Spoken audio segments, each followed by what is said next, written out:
মিলিস রেসিপিতে তোমাদেরকে স্বাগতম। তো বন্ধুরা আজকে দেখো কি নিয়ে এসেছি। আজকে নিয়ে এসেছি রাঙ্গা আলু। এই দেখো রাঙ্গা আলু। তো রাঙ্গা আলু দিয়ে আজকে কি বানাবো বলো তো? রাঙ্গা আলু দিয়ে আমরা ঘরে খুবই সহজে পান্তুয়া বানাবো। তো চলো সবাই প্রথমে রাঙ্গা আলুটা ধুয়ে কেটে পরিষ্কার করে নিয়ে আসি। তো বন্ধুরা দেখো আমি কেটে নিয়ে আসছি, এরকম দু ফাল্টি করে নিয়ে আসছি। তো দু ফাল্টি করে নিয়ে আমি কুকারে একটা সিটি দিয়ে দেবো। কুকারে দিয়ে দিলাম। কুকারে দিয়ে পরিমাণ মতো জল দিয়ে দেবো।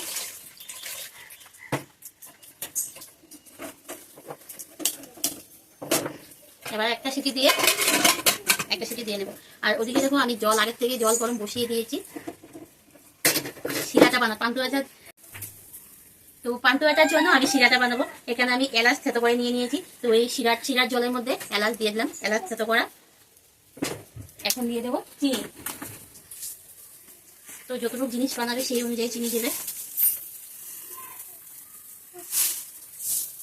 এই শিরাটা পাতলা হয়, জিলাপি শিরার মতন গাঢ় হবে না, এটা পাতলা হবে। আমি এই বাটিতে 3 বাটি দিয়ে দিলাম। এখানে 2 কেজি চিনি ছিল, তো মোটামুটি হাফ 1 কেজির থেকে অল্প টল্প কম হবে, 1 কেজি চিনি এখানে দিয়ে দিয়েছি। তো জিনিস যতটুকু বানাবে সেই অনুযায়ী শিরাটাও লাগবে। শিরাটা একটু বেশি হতে হয়, ডুবতে সুবিধা হয়। বেশি শিরা হলে জিনিসটা খুব ভালো হয়, ডুবে পুরো একদম পান্তুয়াটার ভিতরে ঢুকে যাবে আর টুক টুক টুক টুক করে হবে, ভালো হবে। কম শিরা হলে সেটা বিদ্ধ হয় না ভালো করে। তো একটু শিরাটা একটু বেশি করে দেবে। তো এদিকে একটা শিরাটা হতে থাক, আর এদিকে একটা সিটি দিয়ে দেবে। বন্ধুরা আমার একটা সিটি দিয়েছে, এখন আমি গ্যাসটা বন্ধ করে দিলাম। এখন গ্যাসটা কুকার থেকে গ্যাসটা বের হোক। বন্ধুরা এই যে দেখো পান্তুয়ার জন্য গরম গরম শিরা হচ্ছে। এই যে এদিকে শিরা হচ্ছে, আর এদিকে দেখো কুকার থেকে গ্যাসটা চলে গিয়েছে। চলো এবার এখান থেকে আলুগুলো বের করে দিই। বন্ধুরা দেখো এখন আলুগুলা বের করে নিই। এই দেখো সিদ্ধ হয়ে গেছে। এখন আমি আলুগুলা থালার মধ্যে সব উঠিয়ে নেব। উঠিয়ে নিয়ে ছুলিয়ে নেব। এই যে কি চুকলাগুলা ছুলিয়ে নেব। গরম গরম না, তো তোমরা একটু ঠান্ডা করে ছুলবে। আমি অল্প ঠান্ডা হতে হবে, না হলে ছুলানো যাবে না, হাতে লেগে যায়। অনেক গরম না, কুকার থেকে বের করেছি, অনেক গরম। তো চলো একটু ঠান্ডা করে চুকলাগুলা ছুলিয়ে তারপরে আসি। এই দেখো একটু ঠান্ডা করে চুকলাগুলো ছুলিয়ে তারপরে তোমাদের সামনে ফিরে আসছি। ভিডিওটা একদম স্কিপ করবে না, পুরো ভিডিও দেখতে থাকবে। আজকে তোমাদের সামনে একদম ঘরোয়া পদ্ধতিতে একদম রাঙ্গা আলু, এই যে রাঙ্গা আলু, সেই আলু দিয়ে খুব সুন্দর পান্তুয়া, নরম নরম তুলতুলে পান্তুয়া বানিয়ে দেখাবো। পুরো ভিডিওটা একদম স্কিপ করবে না, দেখতেই থাকবে। চলো এটা ঠান্ডা হোক, তারপরে ছুলে ফিরে আসছি। বন্ধুরা দেখো চুকলাগুলা ছুলে নিয়ে এসেছি। চলো এখন পরের স্টেপে চলে যাই। তো এরকম একটা কুড়ানি নিয়ে নিবি। তো একটা কুড়ানি নিয়ে এই যে এরকম করে গ্রেট করলে বেশি ভালো হয়, জিনিসটা স্মুথ হবে, মিহি হবে। আর না হয় তোমরা মেশ করে হাত দিয়েও মেশ করে মেখে নিতে পারো। একদম হাত দিয়ে একটু মিহি হতে হবে, যাতে এর মধ্যে কোনো দানা দানা না থাকে, একদম প্লেন হতে, একদম স্মুথ হবে। তো এভাবে আমি করে নিচ্ছি, এর মধ্যে কোনো দানা দানা থাকবে না। তারপরে অনেক সময় মিষ্টি আলুর মধ্যে, এই যে মিষ্টি আলু, রাঙা আলু যাই বলে, এর মধ্যে একটা আঁশ ভাব থাকে। তো এটাও ক্লিয়ার হয়ে যাবে আর কি। একটু মানে বেশি ভাতকি হয়ে গেলে না একটু আশাস হয়ে যায় আর কি। তো আমি এরকম করে নিচ্ছি যাতে এর মধ্যে কোনো দানা না থাকে। তো এরকম করে তারপরে আমি খুব ভালো করে এটা মেখে নেব। তো বন্ধুরা এবার এটা আমার খুব সুন্দর করে দেখো পুড়িয়ে নিয়ে এসেছি। তো চলো সবাই প্রথমে এটা একটু লবণ দিয়ে ভালো করে মেখে নিই। তো 1 চিমটি লবণ দেবে, বেশি দেবে না, 1 চিমটি লবণ দিয়ে এটা খুব ভালো করে মেখে নেবে। তো এখন এটা খুব ভালো করে আমি একদম মিহি একদম স্মুথ করে নেব। একটু আমি এই যে কাটারি দিয়ে কুড়িয়ে নিয়েছি, এবার হাত দিয়ে খুব ভালো করে আর কি, দেখতেই পাচ্ছি এরকম করে মাখছি। কারণ মিষ্টি বলো পান্তুয়া বলো, এগুলো যদি একটু ভালো করে মাখা না হয়, একদম স্মুথ না হয়, তাহলে জিনিসটা কিন্তু ভালো হবে না। খুব ভালো করে আগে হাত দিয়ে খুব ভালো করে এটাকে মেশ করে নেবে। চলো এটার মধ্যে এখন কি কি মিশাবো। তো সবের প্রথমে আমি এখানে খাবার সোডা, তো এটা খাবার সোডা হয়, দেখো আমি খুচরা কিনে এনেছি। তো এখান থেকে 1 চিমটি দেবো। তো বেশি দেবে না একদম, এটা ছোটো 4 চামচ, এটা থেকে 1 চিমটি দিয়ে দিলাম। এবার দেবো বেকিং সোডা। তো বেকিং সোডাও দেখো আমি অল্প দেবো, এই যে অল্প বেকিং সোডা কোটোতে। তো 1 চিমটি জিনিস, এই যে 1 চিমটি দিয়ে দিলাম বেকিং সোডা। খাবার সোডা দিয়ে দিলাম, ও বেকিং পাউডার, এটা বেকিং পাউডার দিলাম। এবার দেবো ময়দা। তো ময়দাটা জিনিস অনুযায়ী, তো আমি এটা ছোটো 4 চামচ, তো 1 চামচ, 2 চামচ, 3 চামচ ময়দা দিয়ে দিলাম। একদম এই চামচটা দেখো ছোট্ট চামচ দিয়ে 3 চামচ দিয়ে দিলাম ময়দা। ময়দাটা দিলে পরে এটা মানে এটার সাথে অ্যাডজাস্টটা ভালো হবে। তো চলো এখন দিয়ে দেবো ঘি। এই যে এখানে ঘি দিয়ে দেবো।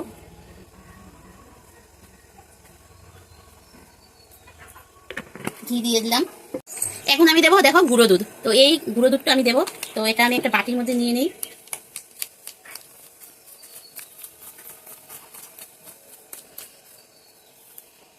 তো দেখো এই বাটিটা দেখছো, তো এই বাটিটা আমি পুরো টিপটিপে করে এখানে গুঁড়ো দুধ দিয়ে দেবো। একদম টিপটিপে করে 1 বাটি গুঁড়ো দুধ দিয়ে দেবো।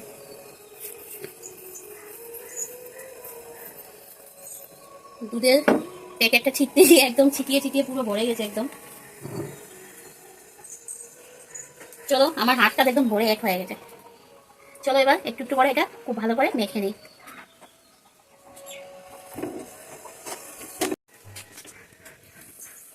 বন্ধুরা তোমাদের কাছে যদি ঘি বেশি থাকে তো একটু ঘি বেশি দিতে পারো। তো আমি একটু ঘি আজকে কম ছিল, তার জন্য অল্প তেল দিয়ে দেবো। এখানে অল্প তেল দিয়ে খুব ভালো করে এখন মেখে নেব।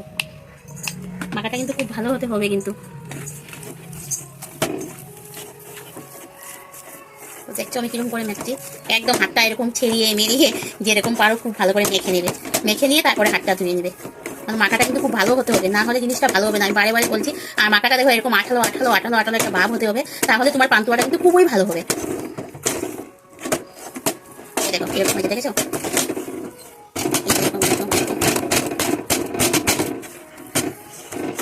তো আমি হাতটা ধুয়ে আসি, তারপরে বাকিটা করবো। চলো তেল দিয়ে দিই। আমি রিফাইন তেল দিয়ে ভাজবো, আর এগুলো জিনিস তো রিফাইন তেল দিয়েই ভাজে। তো পরিমাণ মতো তেল দিয়ে দিলাম। তেলটা একটু বেশি লাগে, না হয় জিনিসটা ডুবো ডুবো না হলে ভাজাটা ভালো হয় না আর কি, ভিতরটা ভালো করে হয় না। তো তেলটা গরম হোক, আর ওদিকে চলো আমার শিরাটা কেমন হচ্ছে দেখিনি। এই যে শিরাটা এরকম টাইপের পাতলা পাতলা হবে। শিরাটা গরমের মধ্যে বসিয়ে থাক, ওদিকে আমি পান্তুয়াটা ভেজে এর মধ্যে দিয়ে দেবো। তেলটা আমার গরম হয়ে গেছে, এখন আমি একটু হাতের মধ্যে এরকম তেল লাগিয়ে, রিফাইন তেল একটু হাতের মধ্যে লাগিয়ে পান্তুয়াটা একটু যে যেরকম শেপে পারো সেরকম করো। আমি এরকম শেপে করছি, যেরকম শেপে পারো সেরকম করে নিতে পারো। আঁচটা কমিয়ে দিয়ে দিতে পারো।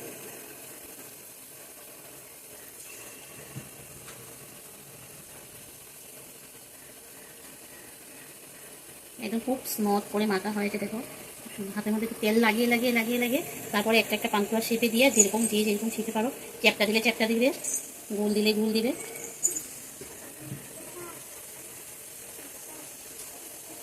তো বেশি বড় শেপে করবে না, বড় শেপে করলে জিনিসটা না ভিতরে শিরাগুলো ভালোভাবে বিদ্ধ হয় না। ছোট শেপে মিডিয়াম শেপে করবে, যাতে জিনিসটা দেখতেও ভালো লাগে। তো বন্ধুরা দেখবে অটোমেটিক দেওয়ার সাথে সাথে তেলের নিচে পড়ে যায়। তারপরে যখন এগুলো অল্প হয়ে যায় তখন কি হয়, এভাবে উপরে বেশি বেশি উঠে। যখন আস্তে আস্তে হতে থাকে তাহলে দেখো এরকম উপরে বেশি বেশি উঠছে। যে উপরে এটা বেশি গেছে এটাও উঠছে, বাকিগুলোও এরকম উপরে বেশি বেশি উঠবে। আর একদম মিডিয়াম আছে কিন্তু বাঁচবে, একদম মিডিয়াম আছে, এটাতে আর দেওয়া যাবে না।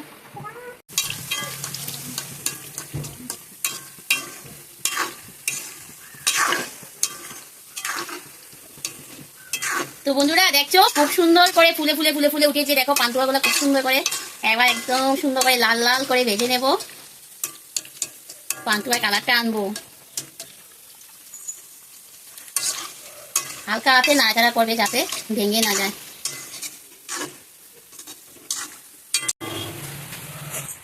তো আমার পান্তুয়াগুলো হয়ে গেছে, এখন নামিয়ে নিয়ে একটা ঝাঁঝরির মধ্যে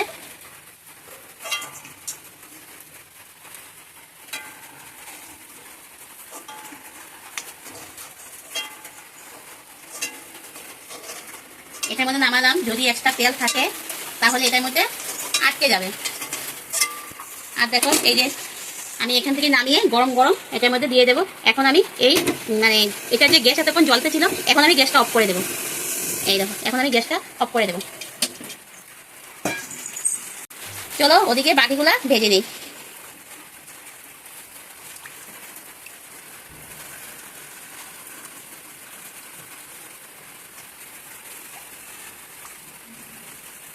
বলটা একটু ছোটো বানাতে হবে, না হয় ফুলে বড় হয় না, তার জন্য প্রথমেই বলটা একটু ছোটো শেপে বানাবে, ফুলে ফুলে বড় হয়ে যাবে। তারপরে রসে দেবো, রসে দেওয়ার পরে আরো বড় হবে।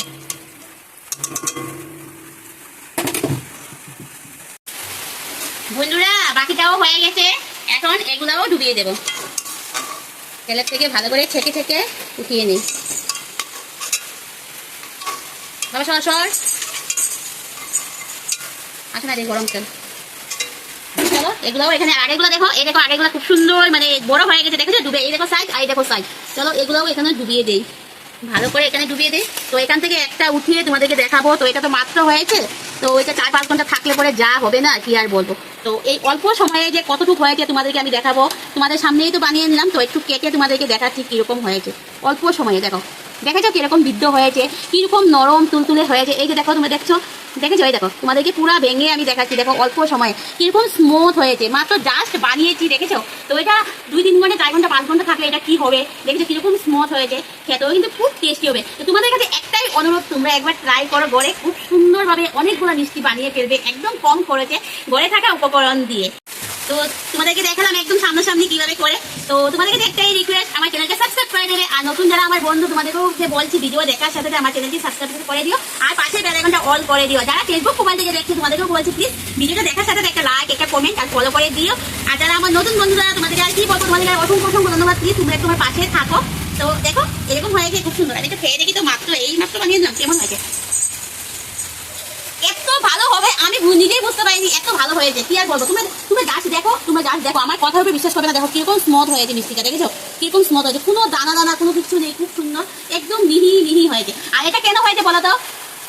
মাখার মধ্যে খুব ভালো করে মাখবে, খুব ভালো করে মাখবে, মিষ্টিটা খুব ভালো হবে। দেখো তো আজকে